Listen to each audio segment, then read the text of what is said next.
Армысыздар, құрметті кармология арнасының тұрақты көрермендері, сіздермен Алтынай аман. Бүгін матрица бойынша 6 деген санның энергиясын зерттейміз. Жалпы 6-сы күні туылған жандар, сонымен қатар 15-і 24-і күні туылған жандарда бұл эфирді қараса болады. Негізі өткен сабақта біз 9 деген санның энергиясын қарастырдық, ал бүгін егер матрица есептеу деген сабақты көріп, өзіңіздің матрицаңызды есептеген болсаңыз, онда 6 деген сан ең үлкен крупный позицияда болса, яғни ортада, центрда, не болмаса портретте, оның барлығын тегін сабақта сіздерге түсіндірген болатынмын. Содан кейін жоғарыдағы санның бәрі ол плюс қой. Сол жақта 6 деген сан болатын болса, осы эфирді соңына дейін қарап шығыңыздар. Себебі нақты осы энергия өте көп адамдарда кезігеді. Жалпы осы ең популярный сан десе болады, матрицада кезігетін. Оның әрине көп адамдар минуста болады. Міндетті түрде осы арканды плюсқа шығару керек. Бұл өте керемет, жақсы өзгерістер береді өмірге. Ал енді жалпы 6 деген санды қысқаша сипатты өтетін болсам, ол махаббат, таңдау және сөйлесу. Осы 3 дүниені құрайды. Жаңағы олар өте влюбчивый дейді ғой. Тез ғашық болады, махаббатқа сондай бір берік дейікші. Сезімді ең бірінші орынға қоятын жандар. Любвеобильный болады. Өте бір сүйкімді, мейірімді, сондай бір общительный адамдар. Және де талғамдары өте зор. Ол барлық кезге байланысты, мысалы стилік жақсы болуы мүмкін, кез келген не алса да бәрін талғаммен, со вкусом алады.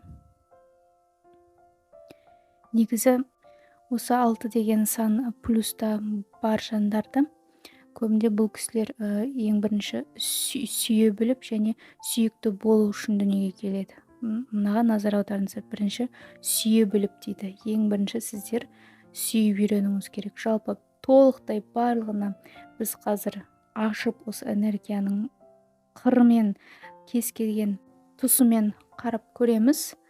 Осы эфирді соңына дейін қарап, содан кейін міндетті түрде арнаға тіркеліп қойыңыздар. Сонымен қатар гармония, бұл да 9 секілді сондай бір гармонияны құрағанды жақсы көреді. Бұл махаббатта да, достықта да, жалпы өмірінде де қатысы бар.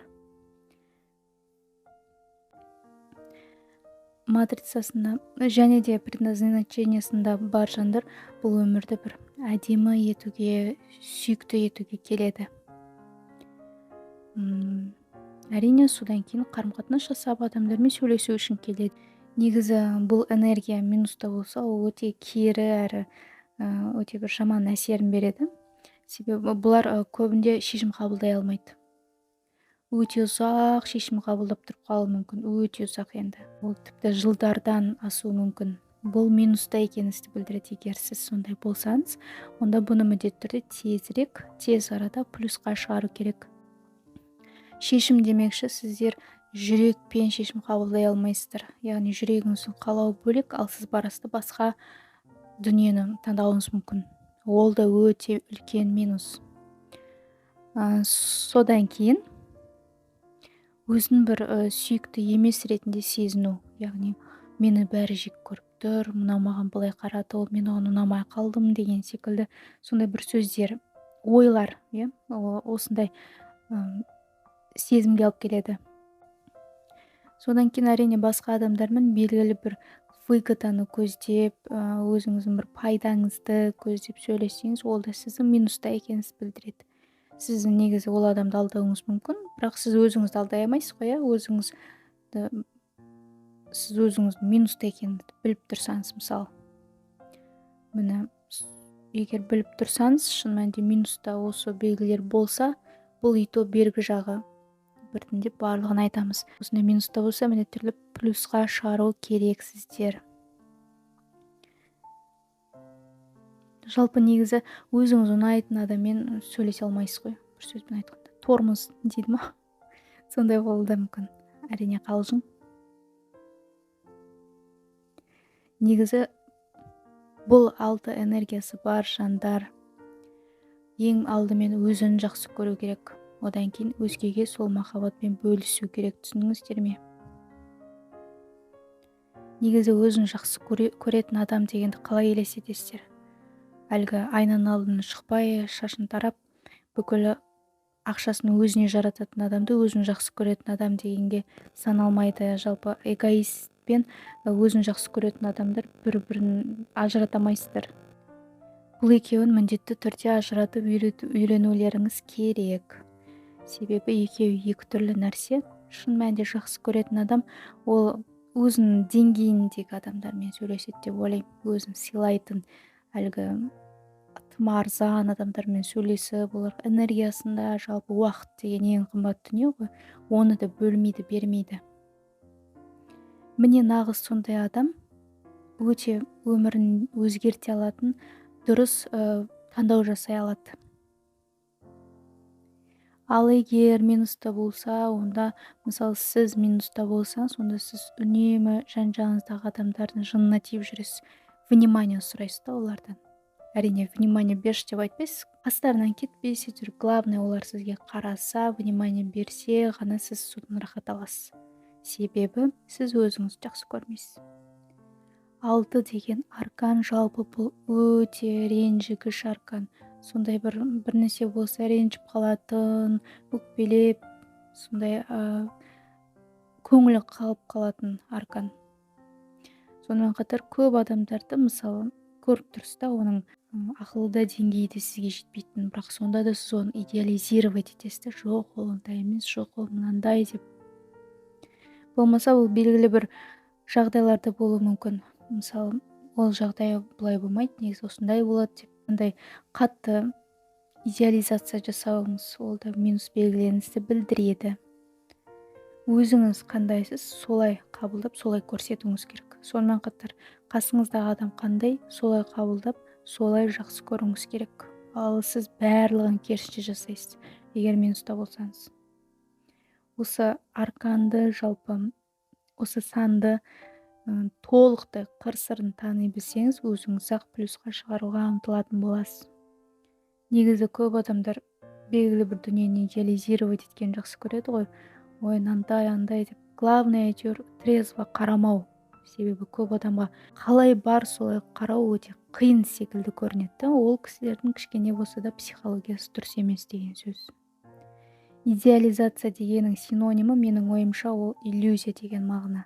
Мысалы, қандай дүниеге сіз иллюзиямен қарайсыз, розовый очкимен киіп қарасаңыз, ол міндетті түрде разрушениеға кетеді. Яғни күл-талқан шығады ол нәрсенің. Сондықтан ол өмірде ең бізге қажет дүние, түсінуіміз керек дүние, ол әрине қалай бар солай қарау. Барлығын дұрыс қабылдай білу. Минуста екеніңіз тез білдіретін дүние. Сіз бірдеңе ойладыңыз, біреуден бірдеңе күтіп жүрсе, егер ол болмаған кезде бітті. Сізде жаңағы көңіл қалу, депрессия, апатия, все в одном болады.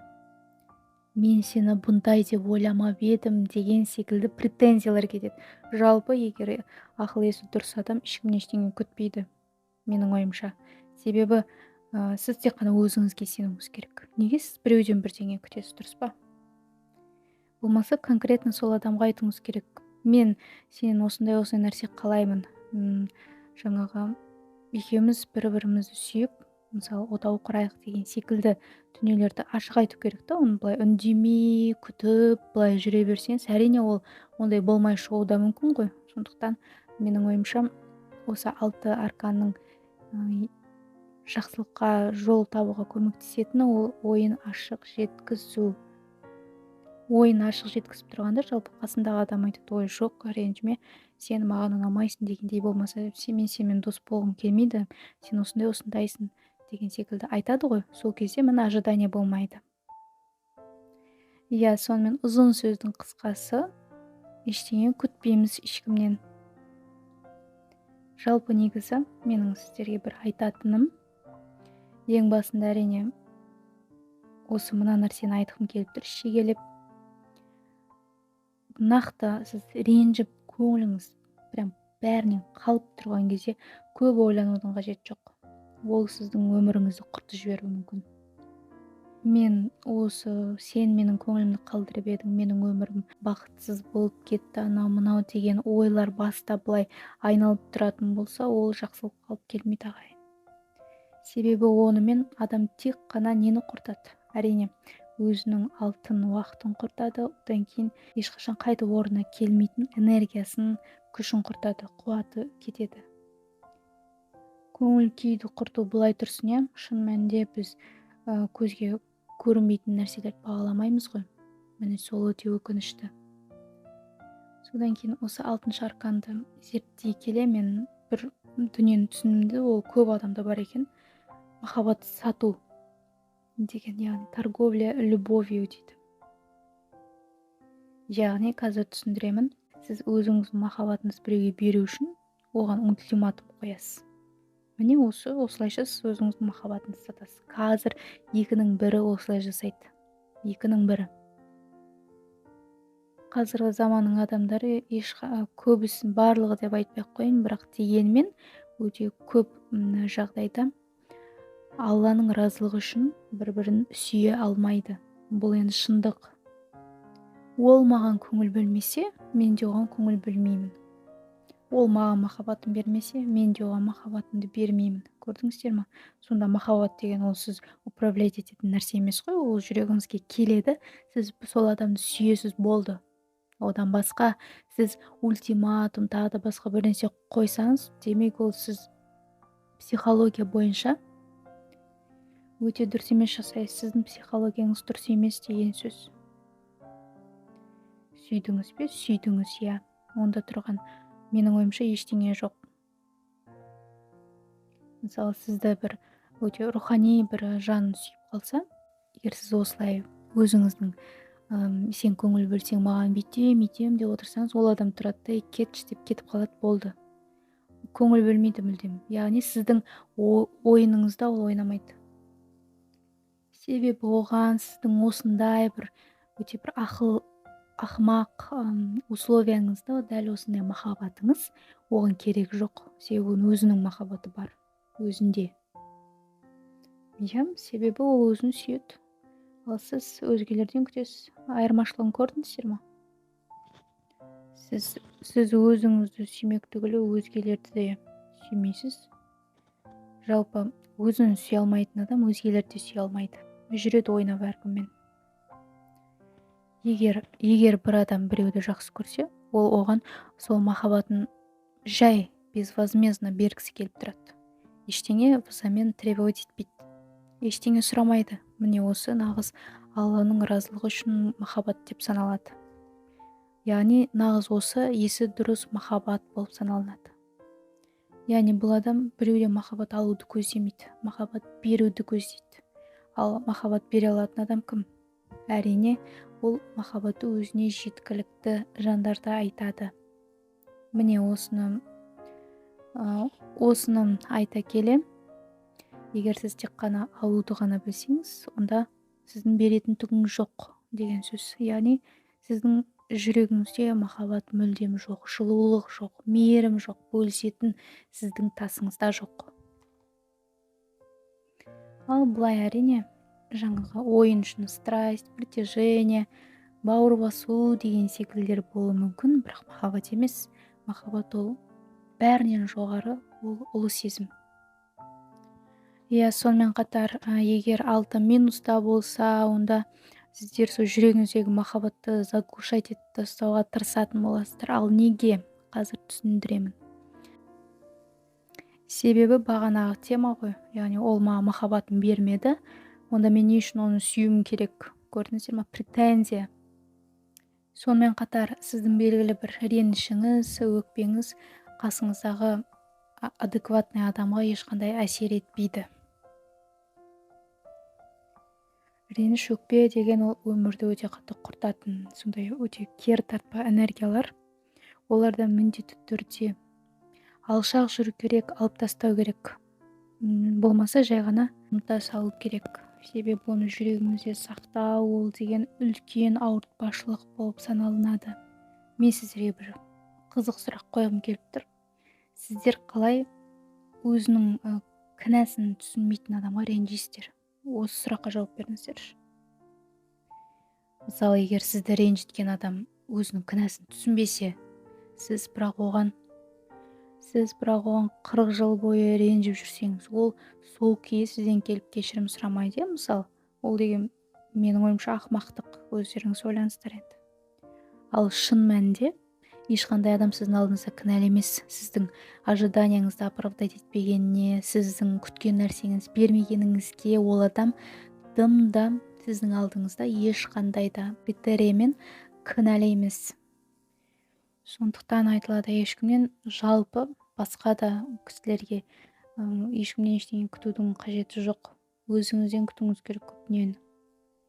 Содан кейін әрине ең бастысы ол ренішті лақтырып жіберу керек. Бастан да, жүректен де, жалпы өмірден бір теуіп ұшырып лақтырып жіберу керек. Себебі олар ең үлкен, ең бір дно дейді ғой, төменге қарай тартатын осы 6 минуста болса, міндетті түрде сіз төменде боласыз.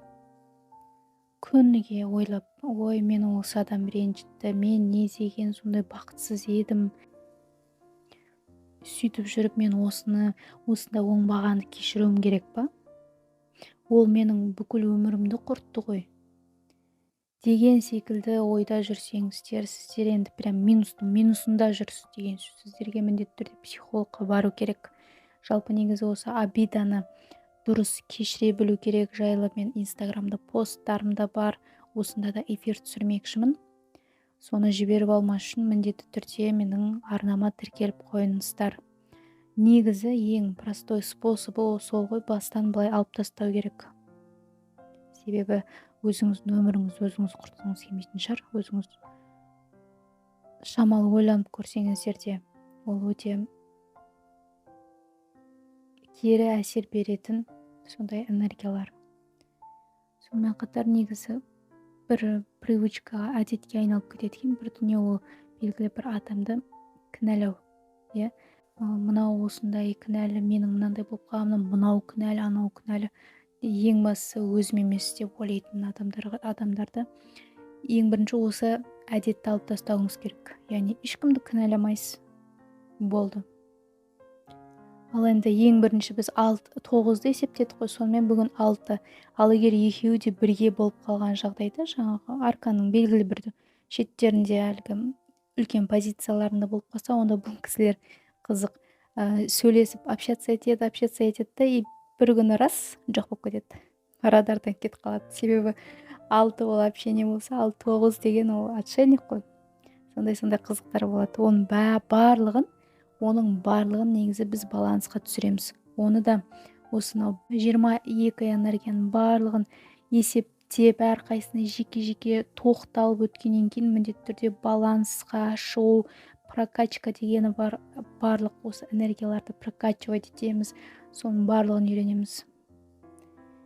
6-ларға негізі көбінде плюсқа шығу енді қатты оңай болмаса да қол жетімді. Ал енді 9 деген энергиясы бар кісілерге шамалы қиындау мынандай ушу әлемде. Себебі олар өте бір терең мағына іздейтін жандар. Ал қазір қайдан іздейсің ол? Негізі көп нумерологтар айтады жаңағы, егер энергия, мысалы 6 деген сандар предназначениеда, центрда тұрса, ол минуста болуы мүмкін емес дейді. Мүмкін, негізі өте қателеседі, мүмкін минуста болуы. Яғни жоғарыдағылардың бәрі плюста деп айтып едім ғой. Плюста болғанмен дегенмен көбінде ол плюс болмауы да мүмкін. Сондықтан әрқайсыңыз өзіңізді білесіз ғой, мінезіңіздің қандай екенін түртіп отырыңыздар.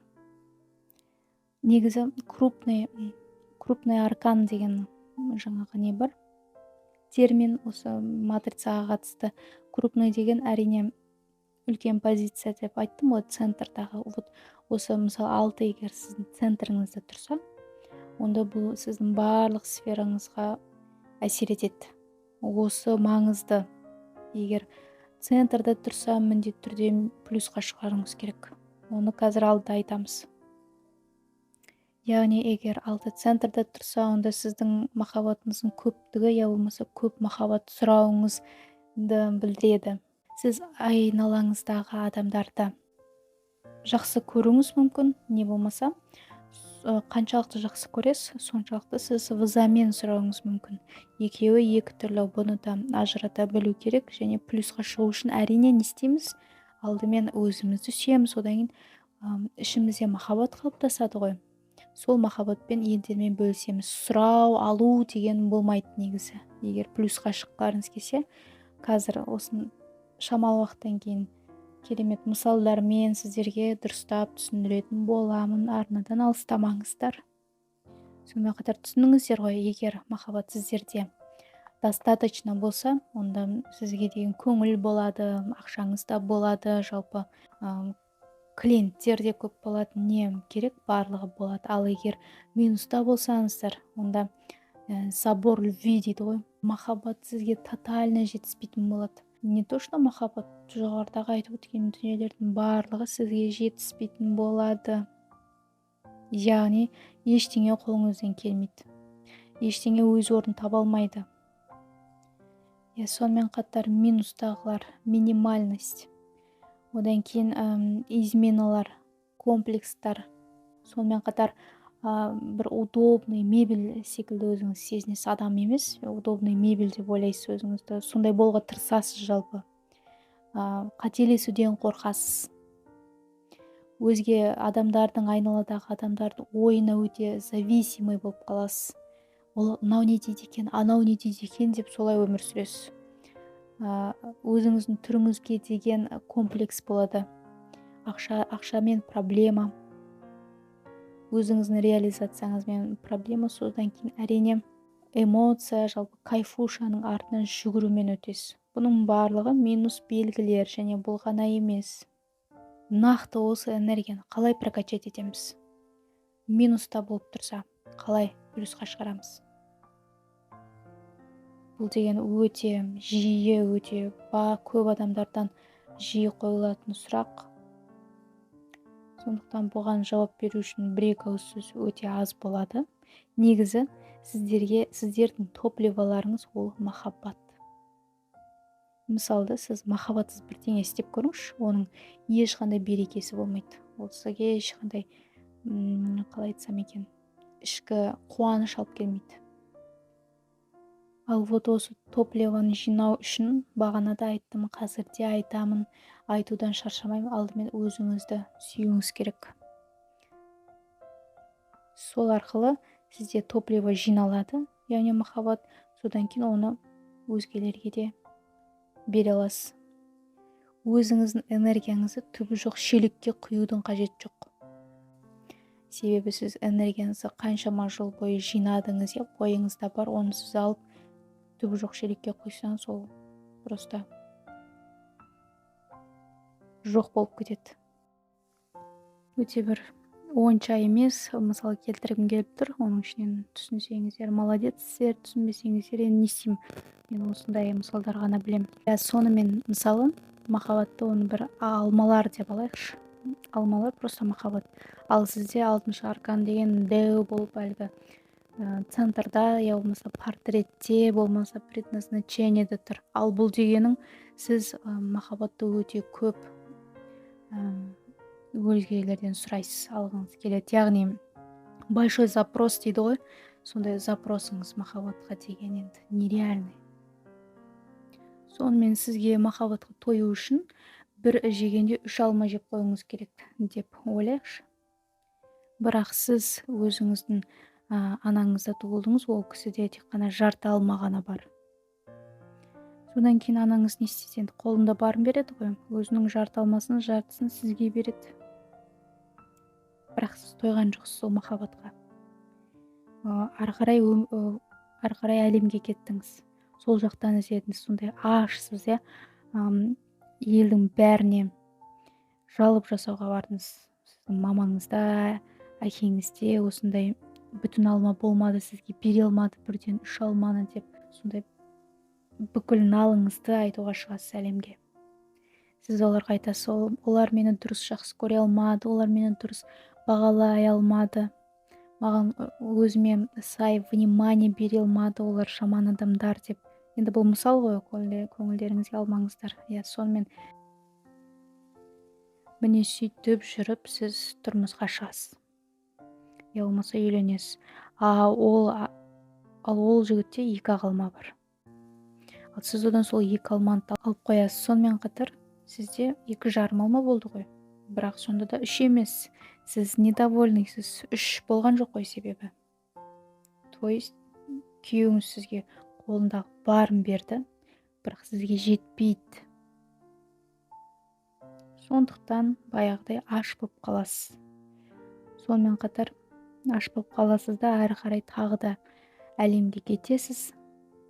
Бұл жақта енді әркім өзінше іс-әрекеттер жасайды. Біреулер измена жасауы мүмкін, біреулер білмеймін не жасайтын, әйтеуір сондай кері сіздің минуста екеніңізді, плотно днода екеніңізді білдіретін іс-әрекеттер жасауға көшесіз. Себебі сіз ашсыз ғой, және де өпкелесіз 3 алма жоқ болғанына. Әрбір адамнан алмаларын тістеп жүресіз да, тою үшін. Анадан біреу, мынадан біреу сөйтіп жүресіз. Өзіңізге жетіспей тұрған әлгі жарты алманы кімнен тағы алып қалсам екен деген сондай охотаға шығасыз ғой. Былай қараңыздаршы, барлығында 6 бар. Бірақ ешқайсында алма жоқ. Ешқайсында. Бұл дегенің әрине нені білдіреді? Дефицит любви дейді. Ешкімге қазір махаббат керек жоқ емес, просто махаббат деген не екенін түсінбейтін сондай ақымақтар қазіргі. Енді көбісі емес, әрине өте көп қой ондай адамдар. Махаббаттың қадірін білмейтін, бағалай білмейтін жандар өте көп. Әйтеуір махаббатты бәрі аңсайды, керек қылады, содан кейін әрине алма үшін күрес басталады. Яғни махаббат үшін күрес болады.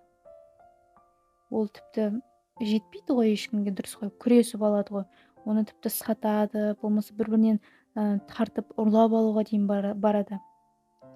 Тіпті қайыр тілеп сол алманы сұрап алғысы келеді. Сондай адамдар да бар. Алманы сатып алуға баратын адамдар да бар. Ол бір сондай дефицит товар секілді болып кеткен қазіргі ғасырда. Енді маған айтыңыздаршы, алма өзіңізде болу үшін, оны ешкімнен сұрап, тартып алмас үшін, ұрлап алмас үшін сізде ол алма болу үшін сіз не істеуіңіз керек? Қалай ойлайсыз? Дұрыс емес. Сіз өзіңіздің алматалыңызды өзіңіздің жүрегіңізде өсіруіңіз керек. Тіпті бір ғана алматал емес, үлкен бір бақша отырғызсаңыздар да болады. Сондай бір алма бақшасын өсірсеңіз, ол әрине тіптен жақсы. Міне сол кезде әрине сізде үнемі күнде алма болады. Бір күнде қанша алма жегіңіз келеді, сонша жейсіз, ешқандай ограничение болмайды. Сол алма жетіспей тұрған жандарға, қарны аш жандарға алманы бере аласыз. Ол алманы әрине сіз басқаларға тегін бермейсіз ғой. Олар сізге белгілі бір қолында не бар, сонымен төлейді. Ақшалай төлеуі мүмкін. Тіпті өте тәтті шоколад беруі мүмкін. Болмаса біреусі жай ғана сізді құшақтауы мүмкін деген секілді, көрдіңіз ба? Кез келген бір мейірімен сізге төлейді. Яғни алмасы жоқ адамдар сіздің алдыңызға келіп, өзінің қолында не бар, сонымен алмасады. Міне нағыз осы шынайы, дұрыс, есі дұрыс, нормальный махаббат деп айтуға болады табиғатта. Ал қазіргінің көбісінің махаббат деуге келмейді. Ұзын сөздің қысқасы, өзіңізде алма талын өсіресіз, алма бақшасын тұрғызасыз, содан кейін әрине өзгелермен бөлісесіз. Содан ең басты дүние, біреумен бөліскен кезде ешқандай да бір арам ой болмау керек, корыстный бір ойлар болмау керек. Міне сол кезде ғана өмір сізге өзі осындай сыйлықтар жасайды. Яғни бағана айттым ғой, сіз тегін бермейсіз, ол белгілі бір қолына дүниесін береді деп. Иә, ол бірден емес қой, кейбір кісілерге бірден болуы мүмкін, кейбір кісілерге бірер уақыттан кейін ол міндетті түрде жақсылық қайтады. Сонымен қатар ең бір керемет дүние шын мәнінде ол махаббаттың источнигі ол басқа адамдар емес, сіз үшін нақты. Ол өзіңіз. Сізде махаббат бар. Солай ойлауыңыз керек. Қазіргі адамдар қандай, мысалы, бағанағыдай деструктивный отношение болса, мен саған, сен маған деген секілді бір сондай эгоист адамдар болса, ондай адамдардан махаббат күте алмайсыз ғой, дұрыс па? Себебі сіздің өзіңізде бар. Жай ғана сөйлеспей кетуге болады.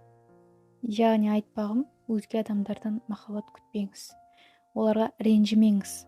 Олар сізге махаббат беруге міндетті емес қой. Сондықтан күтпейсіз, бермей қалса ренжімейсіз. Сонымен қатар, сосын үміт артпайсыз, мынау маған махаббат беріп қалады екен деп. Себебі сізде алма бақшасы болса, бұндай ой болмайды да. Міндетті түрде алма бақшасын егуіңіз керек. Өзіңізге ешқашан ренжімеңіз, өзіңізді жек көрмеңіз, өзіңіздің жүрегіңізді жауып тастамаңыз, кінәламаңыз. Сізге біреу келіп, сен ақымақсың десе, сенбеңіз, ол өз ақымақ. Жалпы өзіңізді сүюіңіз керек болды, басқа ештеңе керегі жоқ. Негізі, мына сөздеріме құлақ түріңіздер, қараңыздар. Егер адам сізді белгілі бір жағдаймен төмен түсіргісі келсе, әлде ренжітіп, сізді былай жүрегіңізді ауыртқысы келсе, әдейілеп, қасыңызға келіп шіріп, сөйлеп тұрады ғой, бірдеңе жасап, былықтырып. Содан кейін сізді бір депрессияға түсіруді мақсат етсе, оған ермеңіздер. Бұл жақта фишка олардың не істегенінде емес, ол олардың минусы және солардың кармасы. Карма деген ол обязательно оларға келеді и жақсылап тұрып, шапалақтап, жақсылап тұрып сазайын береді ғой. Негізі бұл жайлы менің эфирім бар. Осы видеоның астын қараңыздар, сілтеме өте пайдалы дүниелер бар. Бұл жақта нағыз негізі фишка. Солардың сөзін растап, мен сондаймын, сен дұрыс деп жатсың, мен соған лайықпын деп айтпау. Түсініңіздер ме? Яғни бағана айттым ғой, сен ақымақсың, сен неудачник, лошарасың деген секілді сөздер айтса, сол кезде сіз соған жалпы келіссеңіз, міне ол осы дұрыс емес. Ал бұл кезде нағыз келіспеуіңіз керек, ермеуіңіз керек сөздеріне. Міне осы керемет фишка. Тағы да айтатын дүние, ол мысалы сіздің балалық шағыңызда, енді әркімде неше түрлі ата-ана бар ғой. Сізді дұрыс образбен жақсы көре алмаған болса, махаббатын бере алмаған болса, онда сіз өзіңізді жақсы көруіңіз керек. Мені жақсы көрген жоқ, деп жүре беруге болмайды. Яғни сөзімнің тоқы тері, анау адамда алма бар екен, ол маған беретін шығар деген сондай үмітпен жүрудің қажет жоқ. Өзіңізде болу керек. Ешқандай адам сізге жалпы беруге міндетті емес. Обида, реніш дегенде сол ғой. Мысалы, біреуден күтесіз, оның алмасын алғыңыз келеді, береді-ау деп жүресіз да, алмасын бермей қойған кезде сіз әрине ренжисіз. Міне ең бір сондай ақымақ ренішпен нүкпелер осылай туады ғой. Сонымен қатар минустарыңыз негізі өте көп. Бұл аркан минусқа кетсе, плотно минусқа кетеді екен. Минустардың жалғасын айтатын болсам, өте бір завышенный требования деп айтады ғой. Сұраныстарыңыз өте көп енді махаббатқа деген. Содан кейін әрине идеальный болғыңыз келеді.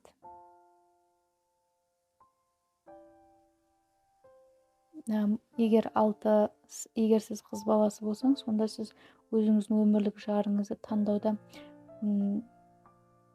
таңдауға келгенде өте ұзақ ойланасыз. Ал егер сіз жігіт болсаңыз, онда сіз белгілі бір қыздың басын 5 жылдай айналдырып, сосын соңында ақыры оны таңдамауыңыз мүмкін. Себебі не? Иә, сіз минустасыз, сіз шешім қабылдай алмайсыз, тем более жүрекпен, себебі жүрегіңіз жабық қой сіздің. Минуста сонымен қатар өзіне қарамау, ешқандай уход жасалмау болып табылады. Яғни бұл жерде алтылық уже болды, мен жеңілдім деген кезде ғана болады да бұл жағдай. Не өзінің алмасын өсіре алмады, не болмаса ешкім оған істеуге берген жоқ, жалпы алмасын берген жоқ деген сондай дүниелерден кейін осындай депрессияға түсіп кетеді.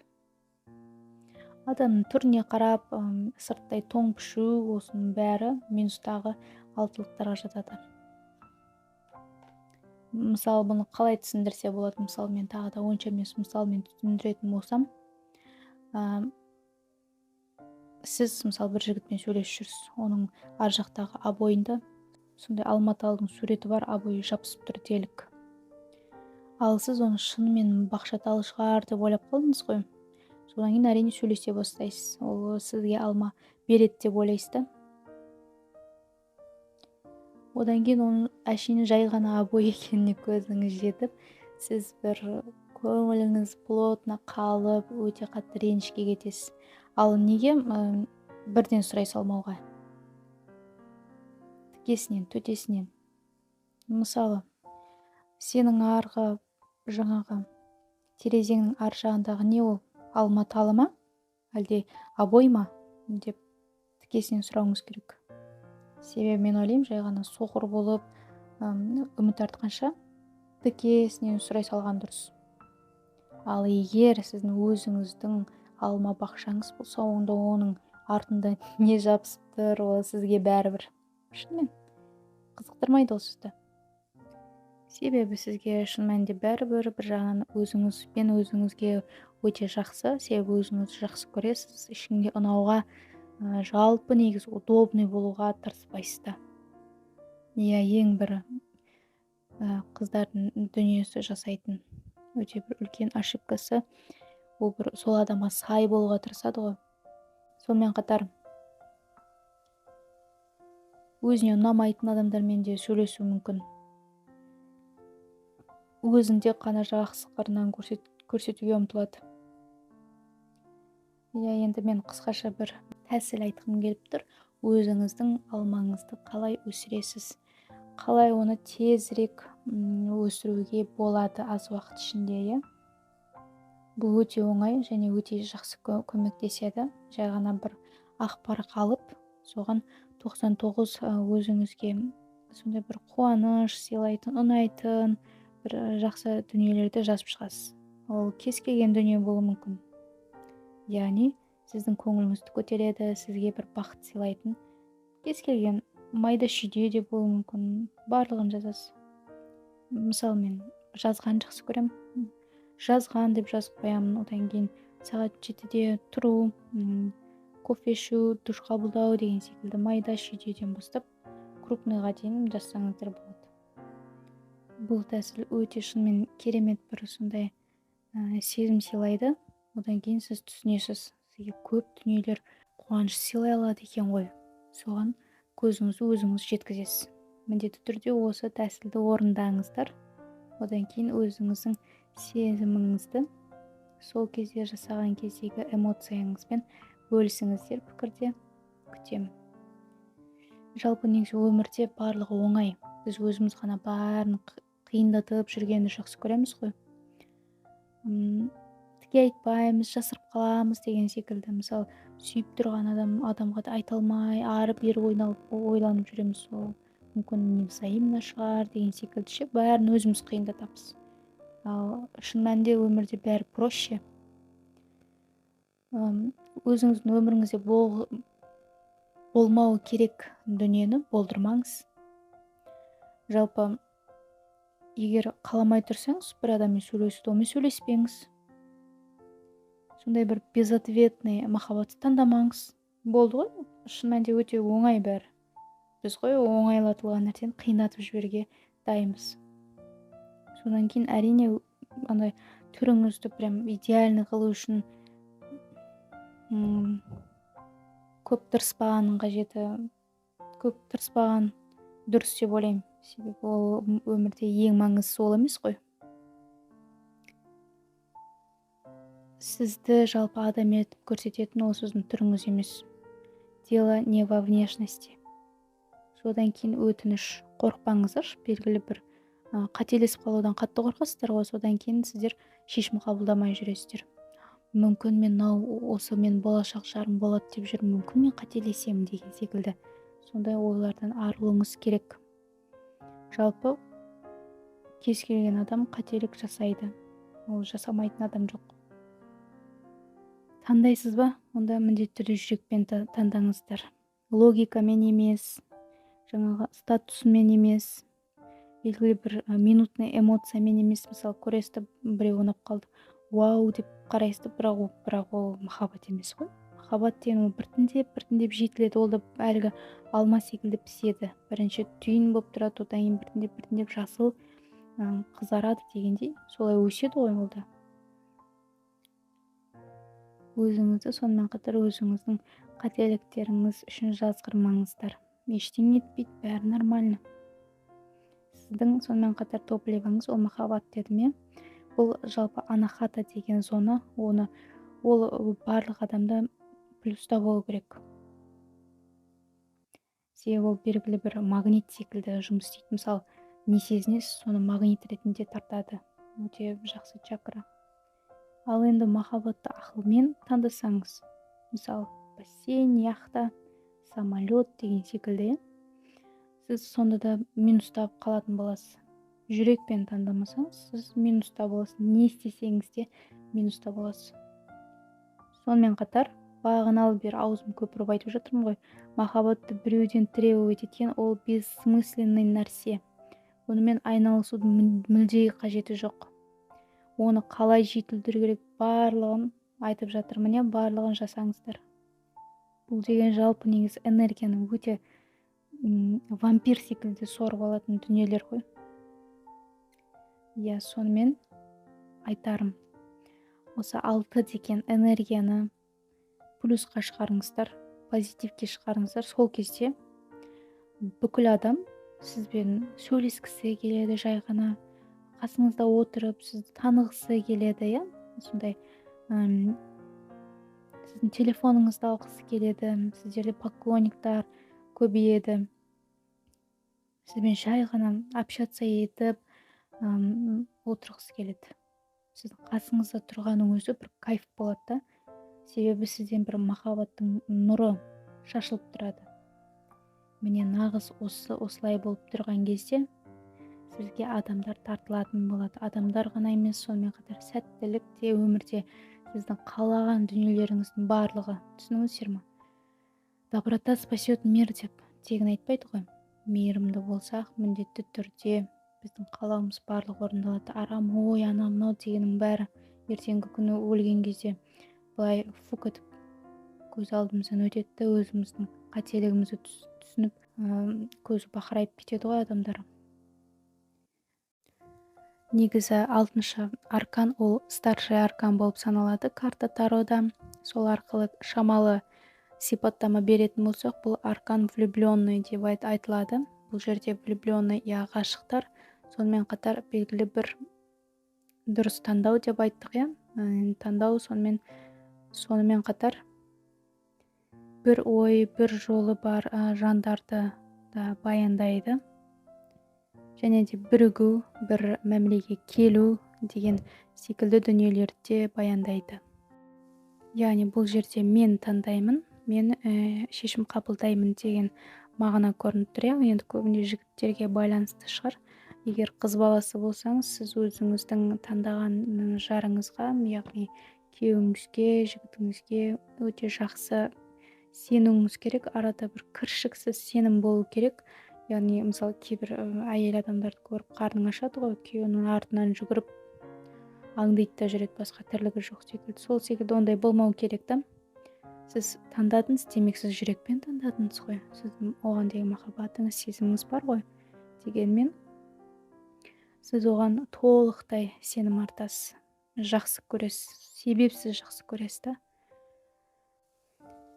Арада бір үзілмейтін байланыс, бір өте керемет гармония болады, түсіністік дегендер.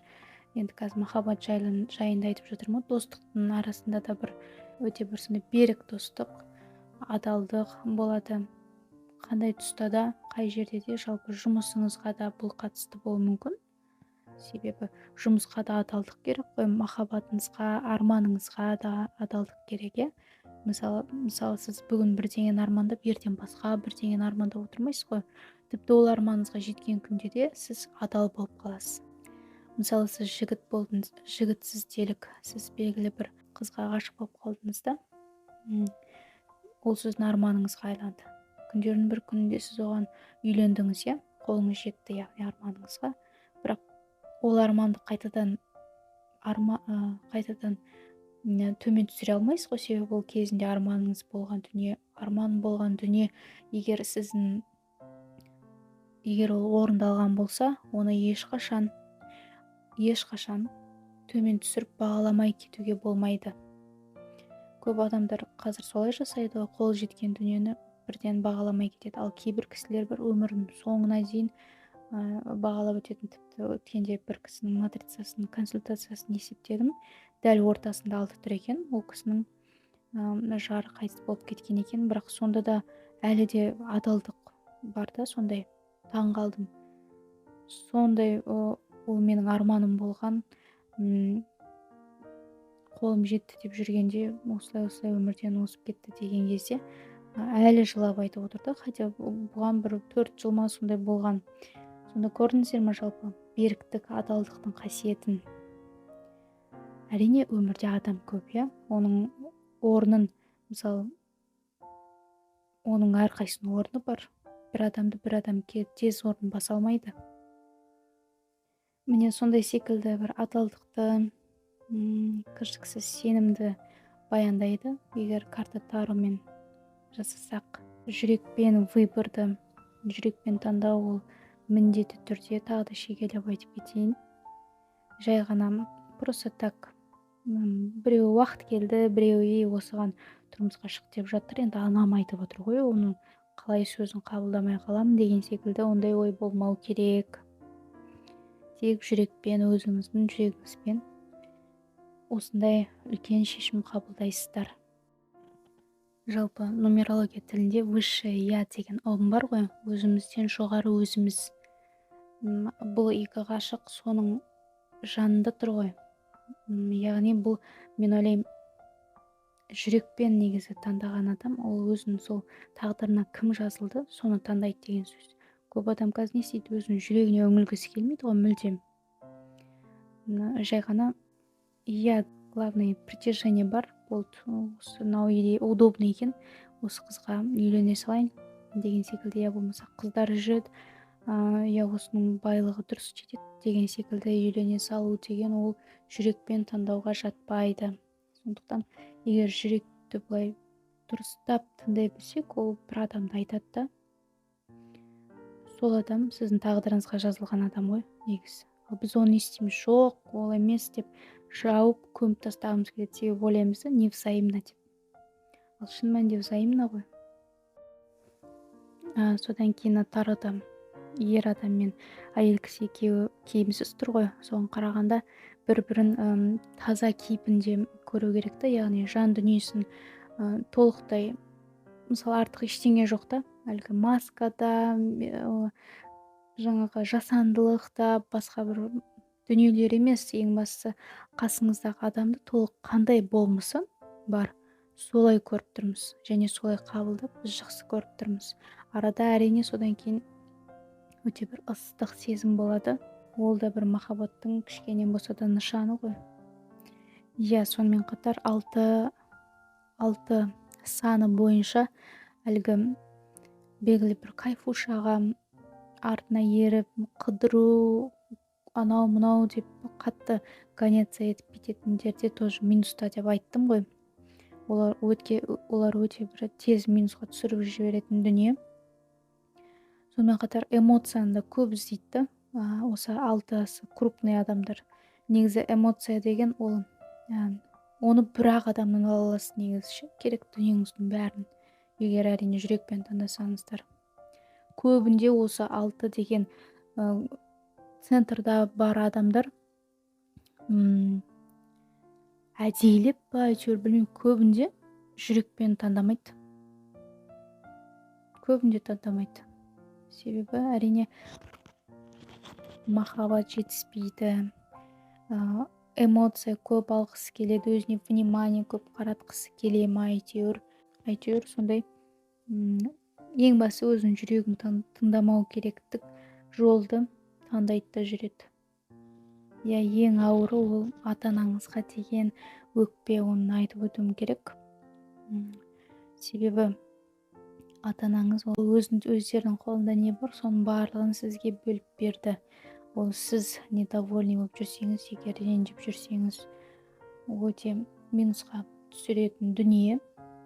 Сондықтан бұл жақта да отслеживание жасаңыздар. Ата-анаға жалпы ренжуге болмайды, себебі оны біз таңдамаймыз ғой.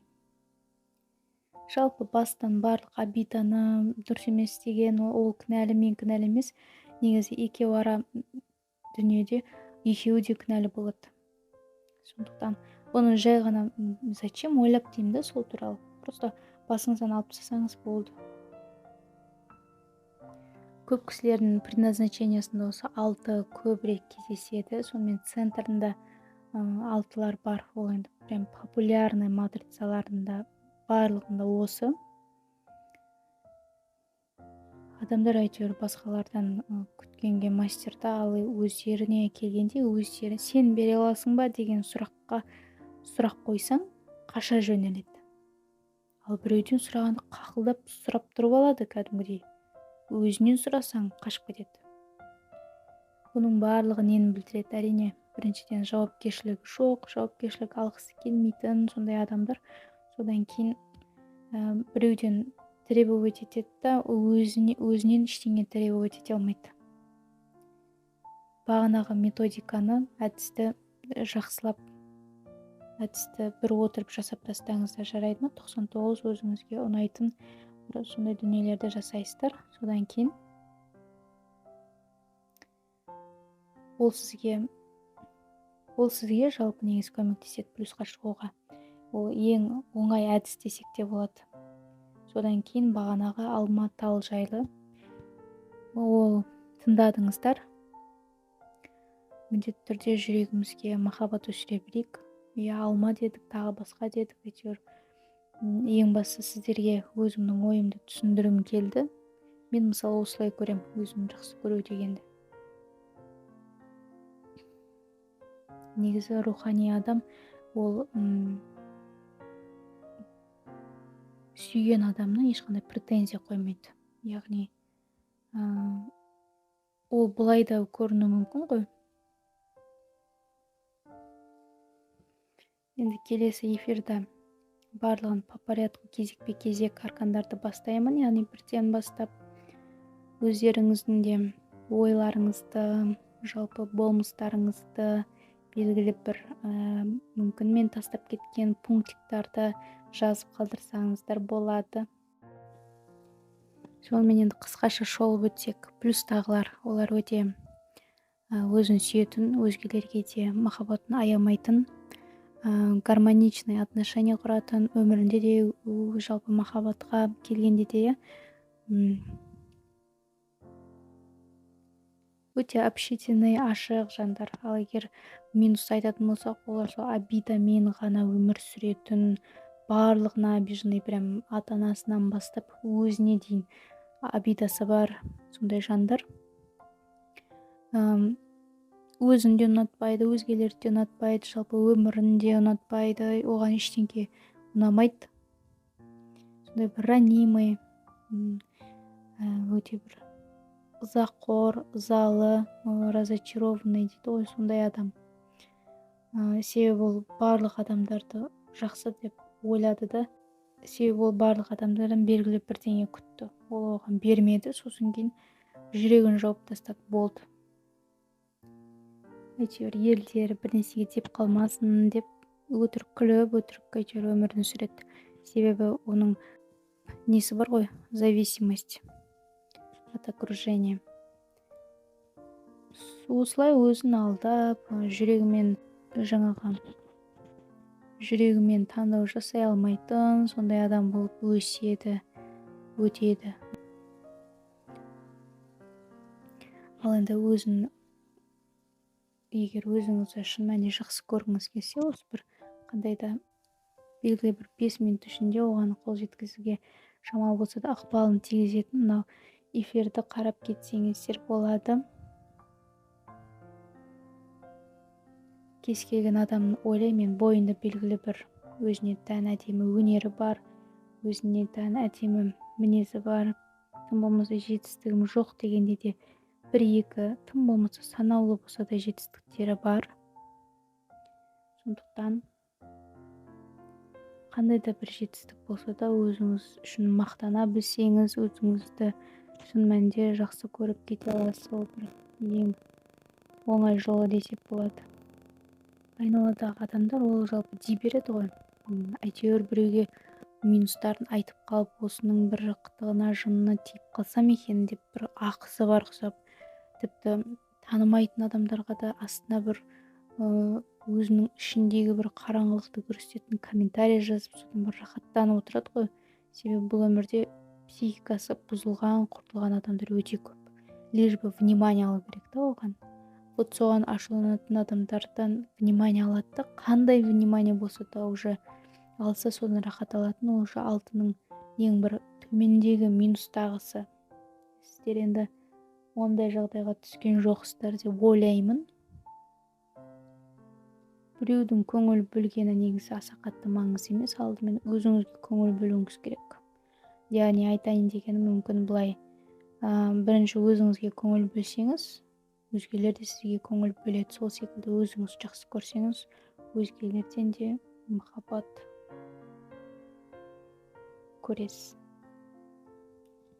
Бұл арнада туылған күніңіз деген плейлист бар, содан қараңыздар.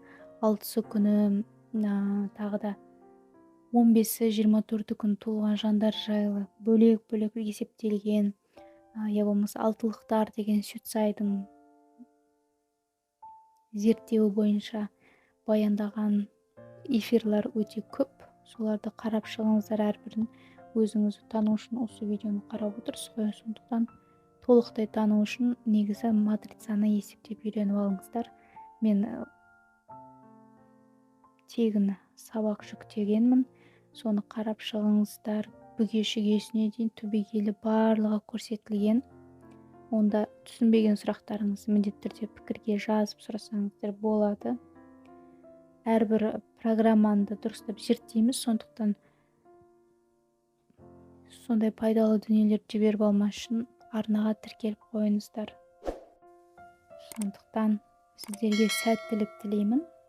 Бүгінгі эфир ұнады деп ойлаймын. Жалпы өте пайдалы болса қуанышты болатын едім. Барлық білгенімді айттым, жаздым. Келесі жолы осы 6-шы аркан жайлы кішігірім тіпті сипаттамады дайындап қойдым. Ең тәтті деген жерлерін, как шпаргалка ретінде өзіңізге жазып жүретін сондай қысқа видеода түсіремін. Алла қаласа арнаға міндетті түрде кармология арнасына тіркеліп қойыңыздар.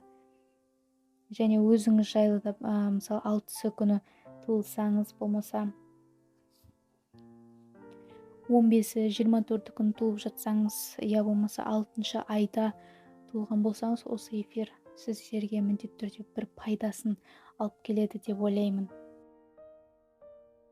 Айтуға ұмытып кетіппін. 6 егер мысалы сіздің махаббат зонасында болмаса ақша зонасында тұрса, ол мүлдем бөлек басқа мағына береді. Бұл тек қана мысалы біз центрді алып отырмыз ғой, дәл ортасында оған ешқандай басқа сандар қосылып тұрған жоқ. Көбінде осы центрға жақсы сипаттама беріледі және де портретке болады. Яғни 6-сы күні және басқа да 15-і 24-і күн туылған болсаңыз, осы келеді және де ең төбесінде болса, яғни 6-шы айда дүниеге келсеңіз, осы да сізге қатысты. Сонымен қатар келесі эфирлерде әрбір айға да тоқталатын боламын десе. Назарларыңызға рахмет. Соңына дейін жалпы қарағандарыңызға да рахмет. Алланың нұры жаусын. Сүйікті болайық, бақытты болайық. Сау болыңыздар.